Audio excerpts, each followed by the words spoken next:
विधानसभा चुनाव में जहां एक तरफ बीजेपी 3 राज्यों में जीत दर्ज की है और साथ में ये कह रही है कि ये जीत मोदी की गारंटी की जीत है, तो वहीं मध्य प्रदेश में शिवराज सिंह चौहान की लाडली योजना की खूब चर्चा हो रही है। लेकिन इस सब के बीच में दूसरी तरफ कांग्रेस हार के लिए ईवीएम और पोस्टल वोट की बात कर रही है।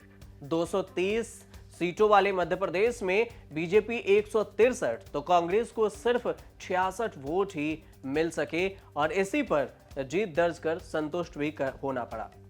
अब कांग्रेस के दिग्गज नेता दिग्विजय सिंह हार का ठिकरा ईवीएम पर फोड़ रहे हैं। ईवीएम को लेकर दिग्विजय सिंह ने सोशल मीडिया एक्स पर लिखा कि चिप वाली किसी भी मशीन को हैक किया जा सकता है। मैंने 2003 से ईवीएम से मतदान का विरोध किया। क्या हम अपने भारतीय लोकतंत्र को पेशेवर हैकरों के नियंत्रण से बचा सकते हैं? यह मुख्य सवाल है जिसका समाधान सभी राजनीतिक दलों को करना होगा। चुनाव आयोग और सर्वोच्च न्यायालय, क्या आप कृपया हमारे भारतीय लोकतंत्र की रक्षा करेंगे?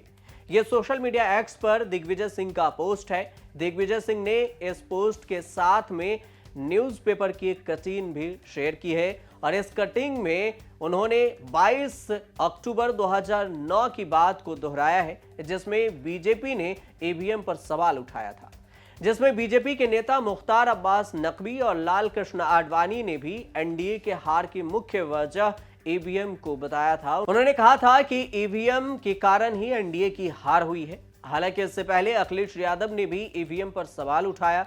उन्होंने भी हार के लिए ईवीएम को जिम्मेदार बताया और उन्होंने कहा कि अमेरिका, जापान अगर मशीन पर विश्वास नहीं करती है तो फिर भारत को भी इसके बारे में सोचना चाहिए।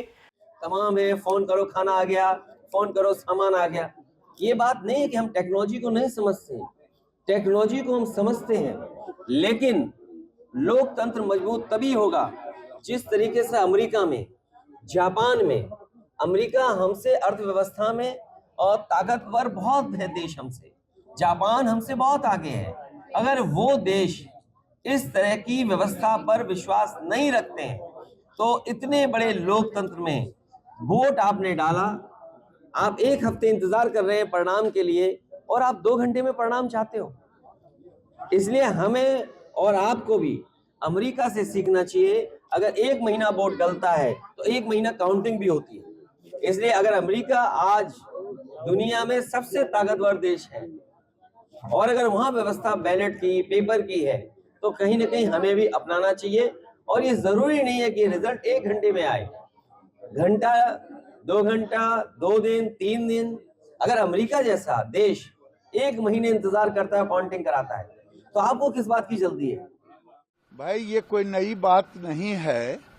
विपक्ष जब जीत जाते हैं, तेलंगाना के जीत पर नहीं ईवीएम उठाए, पंजाब के जीत पर नहीं उठाए, हरियाणा, हिमाचल के जीत पर नहीं उठाए।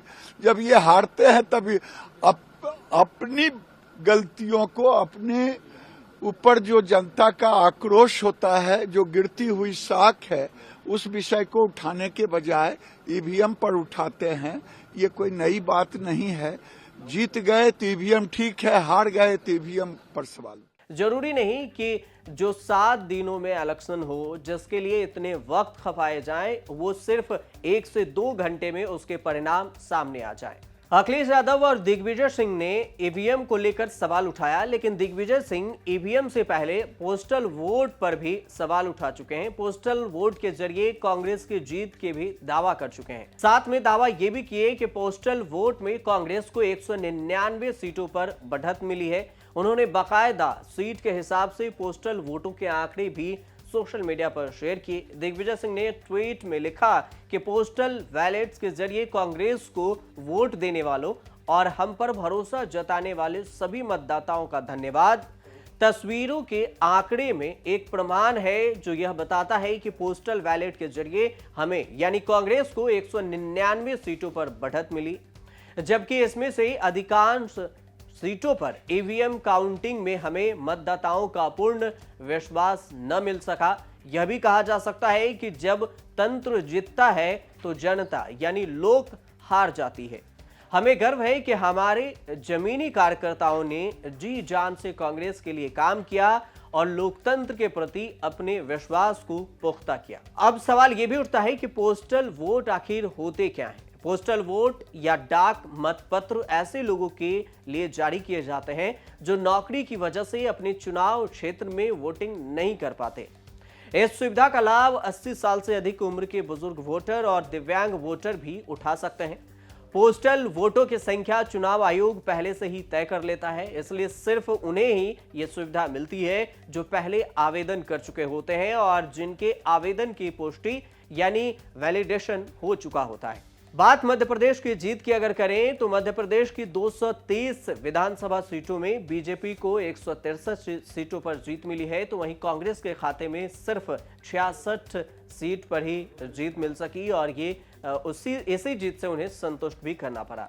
अन्य को 1 सीट पर जीत मिली है। चुनाव परिणाम आने से पहले दिग्विजय सिंह समेत तमाम कांग्रेस नेताओं ने दावा किया था कि उनकी पार्टी की 130 सीटों से कम नहीं मिलेगी और 130 सीटों पर वो जीत दर्ज करेंगे।